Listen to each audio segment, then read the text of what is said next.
Hi everyone, my name's Taylor and I'm a US American that's been living and working in Germany these past few years. Last week we talked about my voting experience in the 2020 presidential US election. You can go ahead and check out that video if you want more information, but I just wanted to give you guys an update because my ballot was accepted. It actually arrived on the Monday, November 2nd, right before the 3rd, the Tuesday, which was the deadline. That was the actual election day. And then some states you were able to send it, and as long as it was postmarked before the election day, it would be accepted, but not in the state that I lived in. And turns out my vote was really important because I'm from a swing state in Wisconsin and Biden only won by a few 10,000 votes. So I'm really happy that that all worked out. And thank you guys all for your comments and your messages of support and optimism. I think I really needed that last week. Today we're going to be talking about a related topic, and that is elections. I'm going to be comparing elections in the United States versus Germany. Just as a disclaimer, I'm not an expert in German politics or German elections, but I did talk to an expert that works at an election office in Bremen. Thank you, Laura. But if there's anything that I misrepresent, please just go ahead and leave it in the comments below. I always love to learn from you guys. If you like my content, please feel free to subscribe to my channel. I love seeing that you guys enjoy what I create, so thank you so much. So what exactly are we going to be talking about today? I first want to start out by giving a little bit of information about the federal governments of the United States and Germany. So I'm just going to vaguely talk about how both Germany and the United States, how their governments are organized. Maybe I'll do a separate video with more detail, but I'll just give a general overview of that. Then I'm going to talk about who you actually vote for in a federal election. It might not be as obvious as you think it is, especially in the case of Germany. Then I'm going to, kind of on a related note, talk about how you elect your head of government. This also is different between the United States and Germany. I'll go into a little bit of detail about the voting process. I covered this in detail, my specific experience, like I said in the last video, but I'll do more of a general comparison in this one. And then finally, I think it would be really nice to end on an update on where the current United States and German government stand, past elections, future elections, all of that stuff. How exactly are the governments of the United States and Germany organized? In the United States, you have three branches. You've got the legislative branch, which consists of Congress, and you've got two chambers of Congress. You have the Senate, and that's two senators from each state, and then you've got the House of Representatives, and the amount is based on population of the state. The second branch is the executive branch. This would be the president, who is the commander-in-chief, the vice president, and their cabinet, and the rest of their administration at the White House. And then you also have the third branch, which is the judicial branch, which has come into question recently, especially with the passing of Ruth Bader Ginsburg, who was a progressive, liberal Supreme Court judge, and she was replaced by a very conservative judge, Amy Coney Barrett. So that's also something, and those Supreme Court judges are all appointed, they are not elected. What's really important to know for US elections is that we have a two-party system. We have the Democrats, which are more liberal and progressive. And then on the other side, you have the Republicans, and they are the more conservative, right-leaning party. I am obviously a Democrat. If anyone's wondering, I did vote for Biden and Harris. But yeah, those are the two parties. We do have smaller third parties, but they never garner very much attention. Then if you look at Germany, their government, federal government, is called the Bundestag. This is where the members of parliament are and the executive branch sits, and this is in Berlin. Germany is very different than the United States in that they have a multi-party system, just meaning that they have a plethora of different party options, all with their own leanings and policy perspectives. I'll discuss a few of them here, but definitely not all of them. I think we should probably start with the CDU-CSU, Christian Democratic Union, and the CSU is just the Bavarian part of that, and they are, in German terms, a little bit more moderate right, but if you looked at the political scale from left to right in the United States, they would probably be more moderate left, just because Germany is already so much more progressive than the United States is. And then the next biggest party would be the SPD, and this would probably be most comparable to the Labour Party in the United Kingdom, so it's more of a workers' party. Then you have the Green Party, which is, obviously you think of green, has a focus on environmental activism and things like that, and also has quite progressive and forward-thinking policies. Then you have Die Linke, which are the far left, and that's more communist, socialist, whatever you want to call them. And then you have the most controversial party would definitely be the AfD, Alternative für Deutschland. And in Germany, this is a very right-wing party. It was established being anti-European Union, but it has kind of mutated, transformed into a very anti-immigrant party. I would compare the AfD probably to the Republican Party in the United States in terms of their political leaning on the political spectrum. But yeah, they're very controversial. There are a lot of very anti-immigrant stances, and I think it's kind of disgusting, but they have been gaining ground in Germany in recent years, especially after the 2015 migrant crisis, where a lot of refugees came into Germany. Another important point to make is that our head of government and head of state are one person, the President of the United States. Right now, Donald Trump, and then as of January 20th, I think is the inauguration day, Joe Biden. Yay. And in Germany, you have two separate roles. You have the head of state and the head of government. Head of government would be Angela Merkel. She's the chancellor, and I'll talk a little bit about how she is elected. And then head of state, which is more of a ceremonial role, I would say. I never really hear about him in the news, is Steinmeier. So you get your ballot in the mail or you go to the polls. Who are you actually voting for? In the United States, in a federal election, you have typically three types of elected officials that you can be voting for.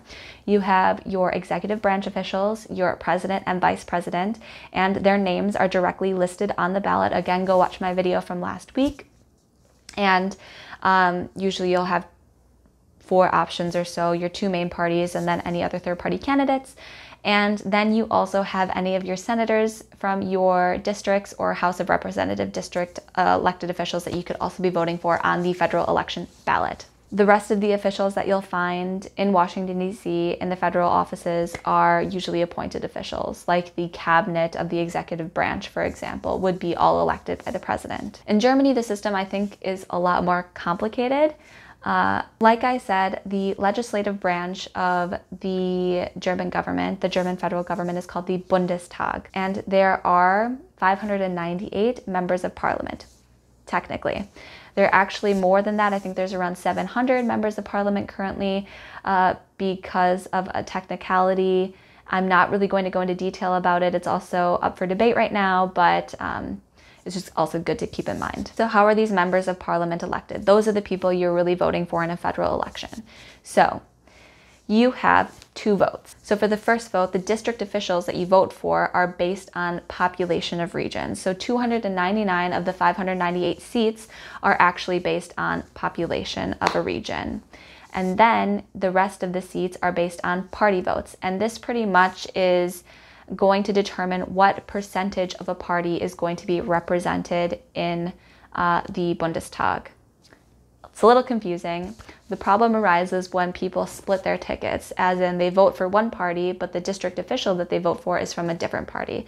So that creates an imbalance, and generally speaking, this is why there are actually more members of parliament in than the 598 that is prescribed. I'll link some resources below that go way further into detail than I'm going, and maybe if you're interested, you can look at that for a better explanation. So how is the head of government chosen then? In the United States, it's a simpler process that's also in its own way complicated. So you do, as a voter, like I said, get the choice. You can choose exactly who you want to be president by filling in a circle.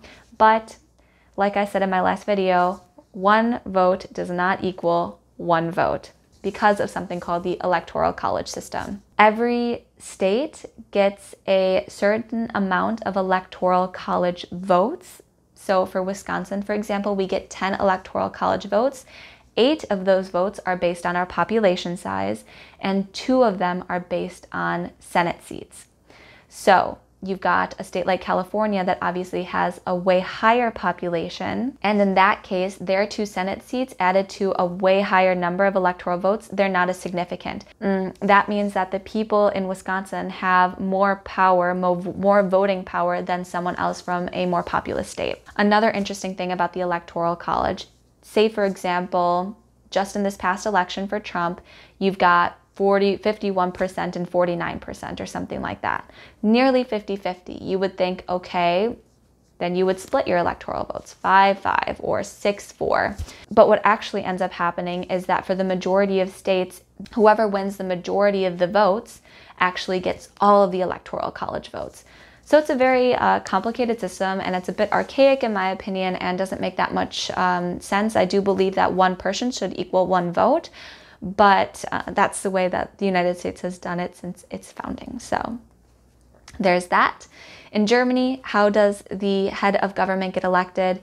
I told you had 2 votes, and neither of those votes were for the chancellor, who is currently, like I said, Angela Merkel.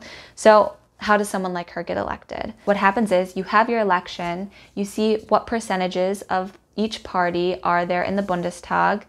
You take usually the largest party, the one that won the highest percentage, and they typically don't get over 50%. So that means that they didn't win outright, the outright majority. So what they have to do is they have to form a coalition with other parties so that they can reach an actual majority over 50%. So they create their coalition, and that main party, along with other parties, whoever's in their coalition, will then have to agree on who they want to elevate as their elected official, as the chancellor. Usually this person is already announced, and I'll discuss what's happening right now because Angela Merkel is not going to be up for re-election in the next term, in the next election in 2021. So it's already kind of known who they're going to put forward, but that majority coalition has to agree and then nominate them, and then they get sworn in. So it's definitely a different system to the United States. So what is voting like? The United States process of voting, I think, is very complicated, and that's because every state has its own voting process. And this past election was very interesting because of COVID and whatnot. There was an increase in mail voting, and for some reason the Republican Party was afraid of mail voting, and they did everything they could to make it more difficult for people to vote. There are many barriers to voting for a lot of people, especially people of color. Voter intimidation, this happens very frequently. I don't know if you guys have seen any videos, but there were examples of big monster trucks with Trump flags and people armed with guns that sit near voting locations, poll locations, and try to intimidate voters so that they feel so uncomfortable that they don't go in and vote. And this has a very long history in the United States. There are other types of voter suppression. Another thing that makes it quite difficult for people to vote is the fact that the vote is always on a Tuesday, is always election day. And this means that a lot of people will end up having to take time off of work, which isn't possible for everyone. And it depends where you live, but in a lot of places, people will stand for 2 or 3 hours in a line waiting for their chance to get in to vote. And this is also another barrier to voting. Technically, the voting day is supposed to be the Tuesday after the first Monday of November, if that makes sense. So if the month starts on a Tuesday, it wouldn't be that Tuesday, it would be the next one after that first Monday. I think Germany definitely wants as many people to vote in the federal elections as possible. I don't think that you have the same level of voter intimidation. There has been more of an embrace of mail or absentee voting. I know my partner was saying that in the last election, he got a letter delivered to his address because every eligible voter over 18 is required to do an Anmeldung, where they go to a local office to tell the government where they live. And he got a card that said, here is how you vote. You can request an absentee ballot with this paper that was also in the envelope, or here is your option for a polling location, which was within walking distance from where we lived at the time. And the whole process was made very simple and very accessible. One of the other great things that I love about German elections that I can't actually participate in, but I can view from afar, is that their voting is on a Sunday. And Sundays in Germany are traditionally rest days. Everything is closed. There's no clothing stores are open, grocery stores are closed, banks are closed, everything. But that also means that everyone is free on that day. No one is really working. So I'm not going to say no one. There are definitely essential employees that do work, but it gives way more people the opportunity to go and vote. So finally, you guys, I just wanted to talk a little bit about the current state of the United States and Germany, especially in terms of elections. So in the United States, you guys definitely know that we just had an election, and it is fraught with controversy. Which has just been the last 4 years under Trump, honestly. He refuses to concede the election, even though Biden has won the majority of electoral college votes. I think his count stands at 306 right now after Georgia was projected from him. So our president-elect is Biden. His vice president, Kamala Harris, has made history in so many different ways. She is the first female vice president, the first Black vice president, and the first South Asian or Indian American vice president. So she has broken boundaries, broken glass ceilings everywhere, and I am so excited that she is going to be our next vice president, even if I don't always think that Kamala Harris and Biden go far enough in terms of their progressive policy goals. But that's just my opinion. But I also had a sense of sadness after receiving the news, not that he is going to be the president, but more so that so many people still decided to vote for racism and bigotry and misogyny and just general hate. It just is a very depressing thought to think that it was even a close race, because it shouldn't have been a close race. So the United States right now really has a lot of fault lines, and people are more divided than ever. And I'm kind of grateful that I live in a place where I'm a bit separated from it, because it just takes a lot of emotional work to think about that every day, if that makes sense. And then finally, Germany, where do we stand right now? The next federal election is in 2021, and there is also a lot of insecurity. In the last election in 2017, the AfD got the third highest percentage of votes in the Bundestag, or seats in the Bundestag, and that is a very scary thought.